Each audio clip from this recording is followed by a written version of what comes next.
नमस्कार, आदाब, good evening, सत श्री अकाल। आप तमाम लोगों का स्वागत और अभिनंदन है। आपके साथ मैं हूं मनोज कुमार। चंबल का वो डाकू जिसे पुलिस कभी पकड़ नहीं पाई। हर बार उसने अपनी मर्जी से सरेंडर किया। कहते हैं कि चंबल के बीड़ों में उसका इतना खौफ था कि पुलिस सालों तक उसकी तलाश करती रही, लेकिन उसे गिरफ्तार नहीं कर सकी। उसने जब भी कानून के सामने हथियार डाले, अपनी शर्तों पर डाले। एक बार तो उसने अपनी प्रेमिका के साथ जेल में रहने की शर्त रखी और पुलिस ने वह शर्त भी मान ली। ये कहानी है चंबल के कुख्यात डाकू जगन गुजर की। उसी जगन गुजर की कहानी का अंत किसी मुठभेड़ में नहीं, बल्कि राजस्थान की सबसे सुरक्षित माने जाने वाली अजमेर हाई सिक्योरिटी जेल में हुआ। शुरुआती जांच के अनुसार उसी बैरक में बंद एक अन्य कैदी विष्णु पर गला घोंटकर हत्या करने का आरोप है। इस घटना ने जेल की सुरक्षा व्यवस्था पर गंभीर सवाल खड़े कर दिए हैं। आखिर हाई सिक्योरिटी जेल के भीतर इतनी बड़ी वारदात कैसे हो गई, यह अभी जांच का विषय है। वहीं बुधवार को सुबह कड़ी पुलिस सुरक्षा के बीच जगन डकैत का अंतिम संस्कार किया गया। अंतिम संस्कार में उसके 3 भाई पुलिस कस्टडी में पहुंचे।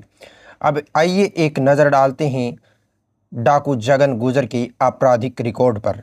कैसे एक साधारण सा लड़का चंबल के सबसे खतरनाक डाकुओं में से एक बन गया। साल 1954 में धौलपुर जिले के एक किसान परिवार में जन्मा जगन गुजर अपने गांव भगवतीपुर में रहता था। गांव के पास ही चंबल की भीड़ थी। उसकी बहन की शादी हो चुकी थी।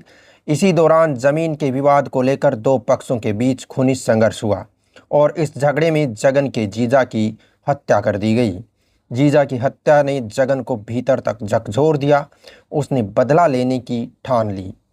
कुछ समय बाद उसने उन लोगों पर हमला किया जिन पर जीजा की हत्या का आरोप था। इस हमले में एक व्यक्ति की मौत हो गई। हत्या के बाद पुलिस उसके पीछे पड़ गई और गिरफ्तारी से बचने के लिए वह चंबल के बीड़ों में भाग गया। जब वह बीड़ों में पहुंचा तो तब उसके साथ उसकी पत्नी, उसके 3 भाई और एक अन्य महिला भी थी। शुरुआत में यह सिर्फ 5 लोगों का समूह था, लेकिन धीरे धीरे एक बड़े डकैत गिरोह में बदल गया। कुछ ही समय में उसकी गैंग में करीब 25 सदस्य शामिल हो गए और चंबल में लूट, डकैती और फिरौती की वारदातें बढ़ने लगी। इसी बीच जगन ने अपने जीजा की हत्या का एक अलग ही बदला लिया।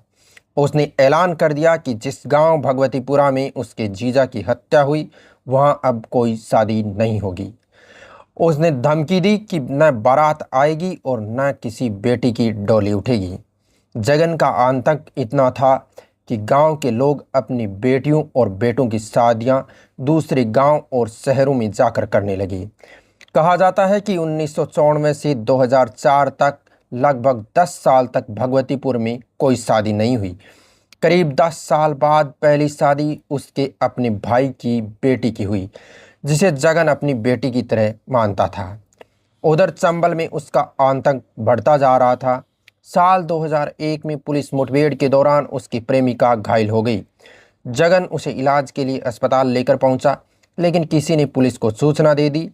पुलिस के पहुंचने से पहले वह वहां से भाग गया, जबकि उसकी प्रेमिका गिरफ्तार हो गई। इसके बाद जगन ने पुलिस को संदेश भेजा कि वह आत्मसमर्पण करना चाहता है, लेकिन उसकी शर्त है उसे उसकी प्रेमिका के साथ जेल में रखा जाए।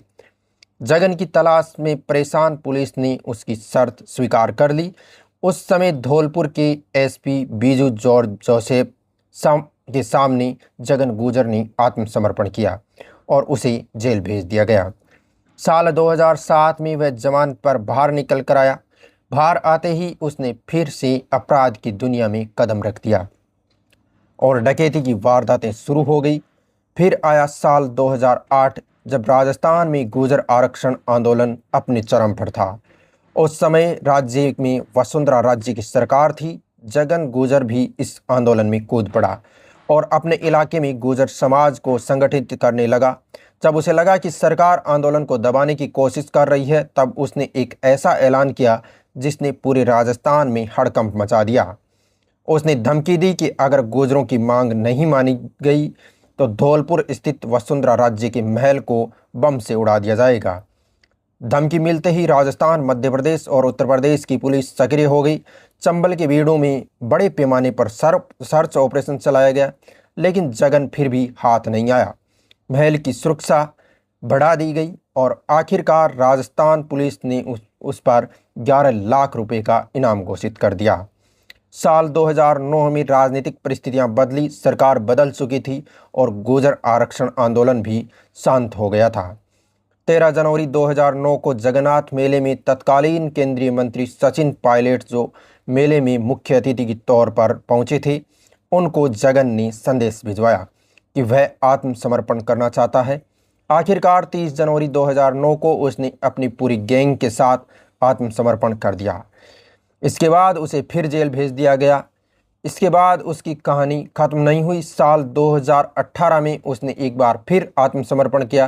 करीब 1.5 साल जेल में रहने के बाद उसके खिलाफ दर्ज लगभग 79 मामलों में से 78 मामलों में वह बरी हो गया, जबकि एक मामले में उसे 10 साल की सज़ा सुनाई गई। लेकिन 2019 में राजस्थान हाईकोर्ट ने उसे जमानत मिल गई। जेल से बाहर आने के बाद उसे फिर वही रास्ता चुना। उसके खिलाफ नए मुकदमे दर्ज होने लगे और मामलों की संख्या 100 से अधिक बताई जाने लगी। इसी दौरान उसने तत्कालीन विधायक गिरिराज सिंह मलिंगा को जान से मारने की धमकी दी। इसके बाद पुलिस ने कार्रवाई करते हुए उसे गिरफ्तार किया। हालांकि उसके पुराने इतिहास को देखते हुए कई लोगों को इस गिरफ्तारी पर भी भरोसा नहीं हुआ, क्योंकि जगन गुर्जर हमेशा अपनी शर्तों पर सरेंडर करने के नाम से जाना जाता था। आखिरकार चंबल के उस डाकू की कहानी का अंत जेल के भीतर उसकी हत्या के साथ हुआ। यह सिर्फ एक कहानी डाकू की नहीं, बल्कि उस दौर की कहानी है जब चंबल के बीड़ों में एक अपराधी का ऐसा खौफ था कि गांव की शादियां रुक गई, सरकारें सतर्क हो गई और पुलिस सालों तक उसे पकड़ नहीं सकी।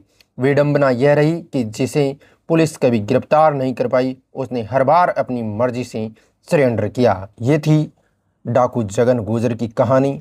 आपकी क्या राय है कमेंट बॉक्स में ज़रूर बताइएगा। नमस्कार।